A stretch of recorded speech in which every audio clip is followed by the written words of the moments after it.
Oke, selamat datang kembali. Hari ini kita mau bahas sesuatu yang seru banget nih. Kita bakal gali lebih dalam materi dari Anda, khususnya bagian 3, tentang seni belajar yang sukses. Ada cerita menarik di awal ya, soal Richard Feynman, pemenang Nobel Fisika. Tapi IQ-nya cuma 125, tapi loh, dia bisa belajar apa aja, dari fisika kuantum sampai sandi maya. Beda banget sama jenius lain yang IQ tinggi tapi potensinya nggak keluar semua. Gimana tuh? Iya, betul sekali. Ini langsung kena ke intinya ya. Jadi, sukses belajar itu ternyata nggak melulu soal bakat atau IQ tinggi dari lahir. Sumber Anda ini jelas banget nunjukin kalau cara kita belajar, pendekatannya, itu yang jauh lebih penting. Nah, kita akan kupas dua hal krusial nih. Kekuatan rasa ingin tahu atau kuriositas, sama yang namanya pola pikir, mindset. Plus ada satu strategi belajar yang kedengarannya agak aneh, tapi katanya ampuh, kesulitan yang diinginkan. Wah, kesulitan yang diinginkan. Kedengarannya bikin penasaran ya? Oke, jadi misi kita kali ini, kita mau bongkar bareng gimana sih cara belajar paling efektif yang bisa Anda coba terapkan langsung. Mulai dari mana kita? Rasa ingin tahu dulu kali ya? Tepat. Kita lihat lagi si Feynman tadi. Sumber Anda cerita, dari kecil dia itu nggak bisa diam. Ada aja yang diutak-atik, dibongkar pasang, kayak radio. Terus dia lahap ensiklopedia, belajar kalkulus sendiri. Pokoknya rasa ingin taunya itu gede banget. Dan itu nggak berhenti loh. Sampai dewasa dia terus belajar hal baru. Genetika, seni, macam-macam bahasa, bahkan ikut selidiki kenapa pesawat Challenger meledak. IQ-nya mungkin ya standar aja buat ukuran fisikawan top, tapi rasa ingin taunya itu wah luar biasa. Itu bahan bakarnya. Jadi, kuriositas itu bukan sekedar, oh, saya penasaran gitu aja ya. Lebih kayak dorongan aktif buat nanya kenapa, buat cari tahu, buat ngerti. Sumber Anda juga bilang, ini ada hubungannya sama ingatan jadi lebih kuat. Hidup lebih bermakna. Kayak Charles Darwin juga gitu kan katanya. Pertanyaannya, rasa ingin tahu ini bisa diasah nggak sih? Atau emang udah dari sananya aja? Nah, ini penting nih. Ada riset dari Susan Angel, disebut juga di sumber Anda. Katanya, kuriositas itu kayak tanaman. Bisa tumbuh subur kalau lingkungannya mendukung, tapi gampang layu juga kalau nggak dirawat. Rapuh dia. Jadi peran orang tua, guru itu penting banget. Gimana mereka mencontohkan eksplorasi, cara bertanya, suasana kelas yang nggak bikin tegang, itu semua bisa bikin anak jadi lebih penasaran. Dan kabar baiknya, rasa ingin tahu itu nular. Oke, masuk akal banget. Jadi kalau udah punya bensinnya, si rasa ingin tahu ini, kita perlu mesin yang pas buat jalaninnya ya. Nah ini nyambung ke elemen kedua, pola pikir atau mindset. Ini kan risetnya Carol Dweck yang terkenal itu ya. Gimana tuh penjelasannya? Betul, Carol Dweck. Sumber Anda ngejelasin ada dua tipe utama.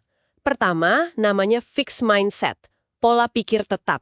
Ini orang yang percaya kalau kecerdasan, bakat, itu ya udah segitu aja dari lahir, nggak bisa diubah. Paten gitu. Akibatnya apa? Biasanya jadi takut gagal, hindari tantangan. Kalau harus kerja keras, dianggapnya, wah berarti boy nggak mampu nih. Gampang nyerah jadinya. Waduh, itu kayak ngunci potensi diri sendiri dong ya. Terus lawannya apa? Lawannya, ini yang bagus, growth mindset. Pola pikir bertumbuh. Ini keyakinan kalau kemampuan itu bisa dikembangin. Lewat apa? Ya usaha, pakai strategi yang benar, belajar dari salah.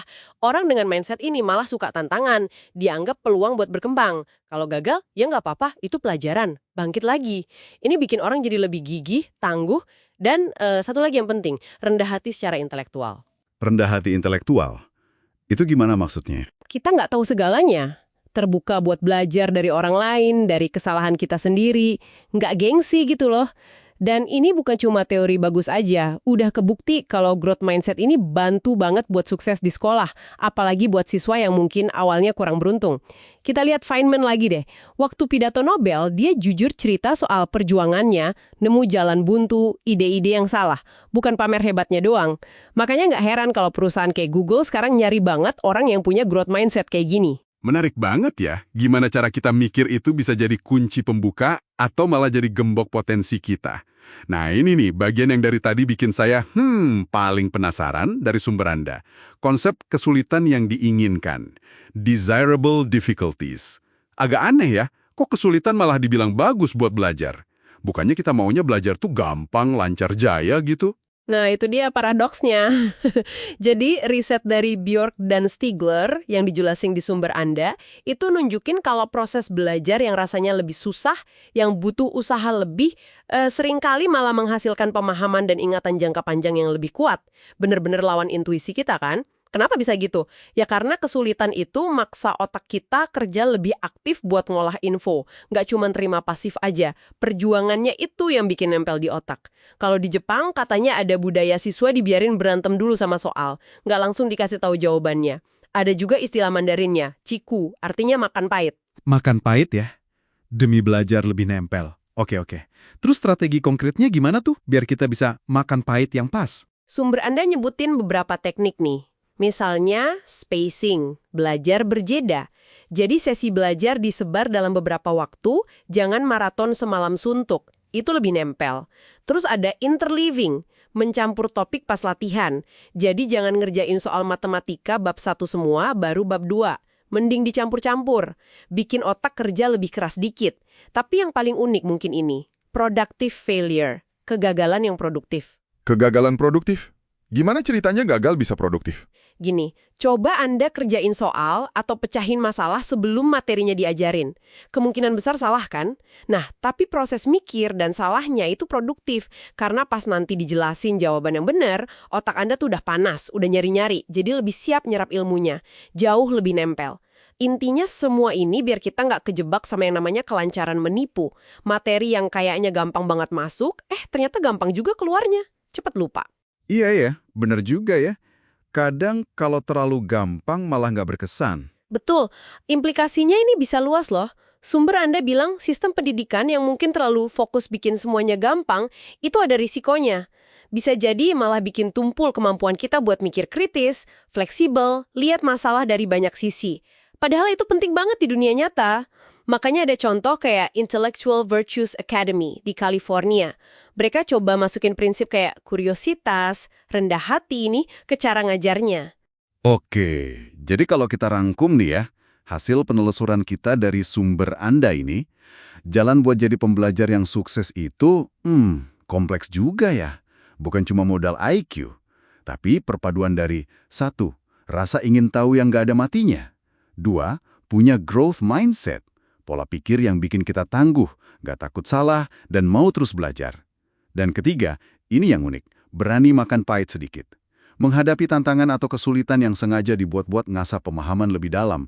Begitu ya? Tepat sekali. Dan pesan kuncinya buat Anda yang dengerin, sebenarnya banyak banget strategi yang udah terbukti secara ilmiah bisa Anda coba buat ningkatin cara belajar. Nggak peduli apa bakat awal Anda atau gimana kondisi Anda sekarang. Fokusnya di proses belajarnya itu sendiri, itu yang bisa kita kontrol dan optimalkan. Wah, mantap banget rangkumannya. Ini jadi penutup yang kuat ya. Nah, mungkin setelah dengerin obrolan kita ini, ada satu pertanyaan buat Anda renungkan nih. Coba deh pikirin, ada nggak sih satu kebiasaan belajar Anda yang udah lama, yang kayaknya perlu diubah? Atau ada nggak satu strategi makan pahit tadi yang Anda rasa, wah ini kayaknya perlu gue coba nih, mulai hari ini? Silakan direnungkan.